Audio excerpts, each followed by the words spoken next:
नमस्कार दोस्तों, आशा करता हूँ कि आप सब ठीक होंगे। वीडियो का थंबनेल और शीर्षक देखकर आपको पता चल गया होगा कि आज हम किस विषय पर बात करने वाले हैं। तो चलिए आपका ज्यादा वक्त ना लेते हुए इस वीडियो को शुरू करते हैं। नमस्कार। आज हम एक बहुत ही दिलचस्प कहानी पर बात करने वाले हैं। ये कहानी है भारत की, एक ऐसा देश जिसे दुनिया शांति का दूत मानती थी और उसी देश ने कैसे दुनिया की नजरों से छिपकर एक बहुत ही ताकतवर हथियार बना लिया। तो चलिए कहानी की शुरुआत करते हैं एक बहुत ही दमदार बयान से।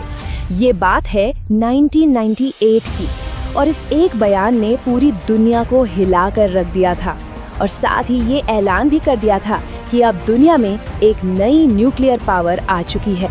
अब जाहिर है ये एक बहुत बड़ा सवाल खड़ा करता है ना, कि आखिर शांति की बात करने वाला देश एक परमाणु शक्ति बना कैसे? अच्छा, इस सवाल का जवाब जानने के लिए हमें थोड़ा पीछे जाना होगा, कहानी की एकदम शुरुआत में। तो देखिए, ये कहानी किसी हथियार से शुरू नहीं होती, नहीं, इसकी शुरुआत तो एक सपने से होती है। शांतिपूर्ण तरक्की का सपना, जिसे एक बहुत ही महान वैज्ञानिक ने देखा था। ये वैज्ञानिक थे डॉक्टर होमी जे भाभा। उनका मानना था, उनका एक विजन था कि न्यूक्लियर साइंस मतलब परमाणु विज्ञान भारत को तरक्की की एक नई ही राह पर ले जा सकता है। लेकिन उस वक्त के प्रधानमंत्री जवाहरलाल नेहरू इस मामले में बिल्कुल साफ थे।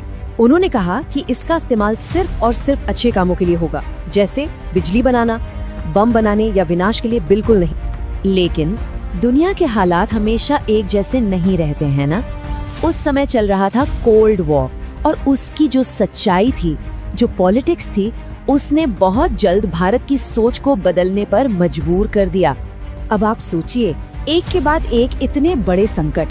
पहले 1962 में चीन से युद्ध में हार, फिर 64 में चीन का न्यूक्लियर पावर बन जाना, 65 में पाकिस्तान से जंग और फिर 71 में एक और जंग जिसमें अमेरिका और ब्रिटेन तक हमें धमकाने आ गए थे।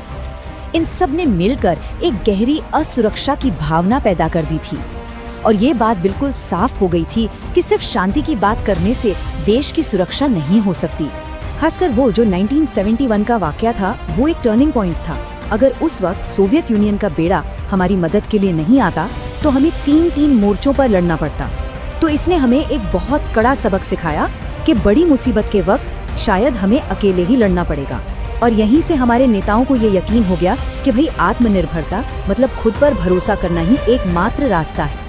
तो बस इसी सबक के बाद साल 1972 आते आते प्रधानमंत्री इंदिरा गांधी ने एक बहुत बड़ा और एक बहुत ही अहम फैसला लिया। उन्होंने चोरी छिपे एक टॉप सीक्रेट प्रोजेक्ट को हरी झंडी दिखा दी। इस प्रोजेक्ट को इतना गुप्त रखा गया था कि आप अंदाजा भी नहीं लगा सकते। प्रधानमंत्री को मिलाकर सिर्फ 3 लोगों को इसकी जानकारी थी। थार के रेगिस्तान में, पोखरन में करीब 75 साइंटिस्ट और इंजीनियर्स की एक छोटी सी टीम ने भारत का पहला न्यूक्लियर डिवाइस बनाने का जिम्मा उठाया और उनके सामने चुनौतियां भी बहुत बड़ी थी। और फिर वो दिन आया, 18 मई 1974। प्रधानमंत्री इंदिरा गांधी को एक छोटा सा लेकिन बहुत ही पावरफुल कोड मैसेज भेजा गया। मैसेज था, द बुद्धा हैज स्माइल्ड, यानी बुद्ध मुस्कुराए हैं। और ये इस बात का सबूत था कि भारत ने अपना पहला न्यूक्लियर टेस्ट सफलतापूर्वक कर लिया है। लेकिन इस मुस्कुराहट की एक बहुत बड़ी कीमत भी चुकानी पड़ी।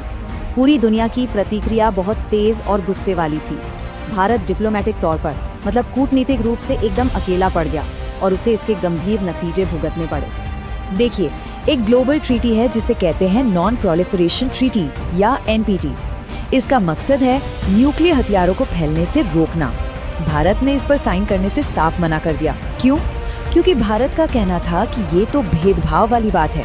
ये कुछ देशों को तो न्यूक्लियर हैव्स यानी परमाणु शक्ति बने रहने देती है और बाकियों को हैव नॉट्स बना देती है। लेकिन इस स्टैंड को लेने की, इस हिम्मत की भारत को बहुत भारी कीमत चुकानी पड़ी। पूरी दुनिया में इसकी निंदा हुई।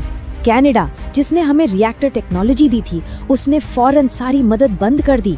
न्यूक्लियर सप्लायर्स ग्रुप यानी NSG तो बनाया ही इसलिए गया था ताकि भारत के साथ कोई न्यूक्लियर ट्रेड ना कर सके। और तो और अमेरिका और दूसरे पश्चिमी देशों ने हम पर कड़े आर्थिक प्रतिबंध भी लगा दिए। मतलब हर तरफ से हम पर दबाव डाला जा रहा था ताकि हम दोबारा ऐसा कुछ करने की सोचे भी नहीं। तो इन सब दबावों के चलते ये प्रोग्राम 20 साल से भी ज्यादा समय तक एक तरह से ठंडे बस्ते में पड़ा रहा। लेकिन फिर आया साल 1998 और प्रधानमंत्री अटल बिहारी वाजपेयी की सरकार। उन्होंने तय किया कि जो काम शुरू किया था उसे अब पूरा करने का वक्त आ गया है।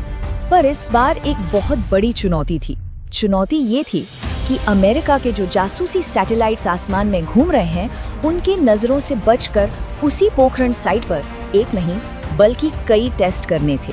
देखिए, 1995 में एक कोशिश पहले ही नाकाम हो चुकी थी क्योंकि सैटेलाइट ने सब देख लिया था। तो इस बार टीम को पता था कि उन्हें कुछ ऐसा करना होगा जो अविश्वसनीय हो, दुनिया की आंखों में धूल झोंकने जैसा। और यहीं से शुरू हुआ ऑपरेशन शक्ति। ये एक ऐसी कमाल की योजना थी जिसमें सेना का डिसिप्लिन और वैज्ञानिकों की सीक्रेसी का एक गजब का तालमेल था।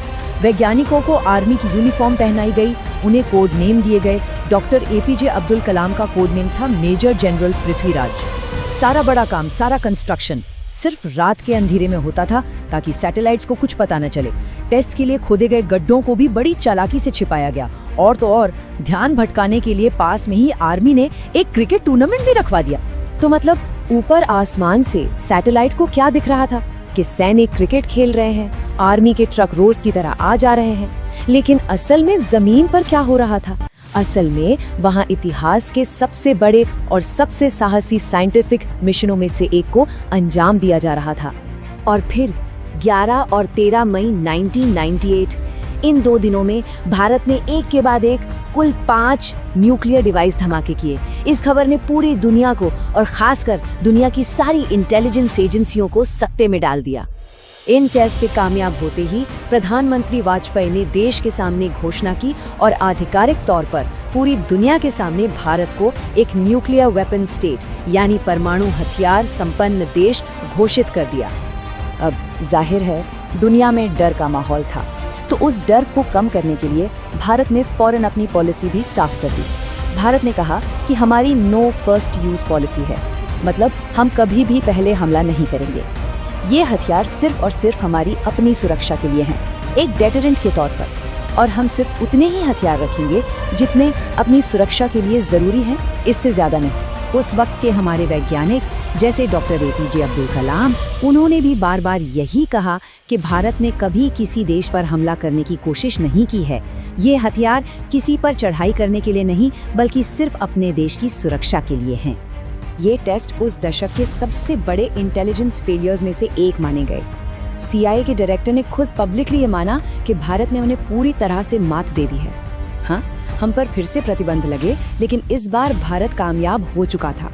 उसने ये साबित कर दिया था कि एक डेवलपिंग देश भी अपने शर्तों पर टेक्नोलॉजिकल आजादी हासिल कर सकता है।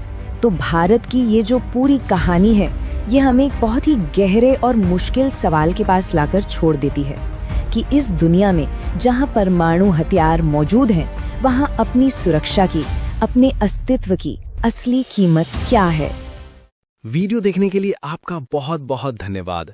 आशा है कि आपको वीडियो पसंद आया होगा, और अगर आपको वीडियो पसंद आया है तो कृपया हमारे चैनल को सब्सक्राइब करें, वीडियो को लाइक करें और अपने दोस्तों और परिवार के साथ वीडियो को शेयर भी करें। कृपया अपने बहुमूल्य सुझाव कमेंट करें और हमें बताएं कि हम अपने आप को और बेहतर कैसे बना सकते हैं। अभी के लिए बस इतना ही। मिलते हैं आपसे हमारे अगले वीडियो में। तब तक के लिए अलविदा।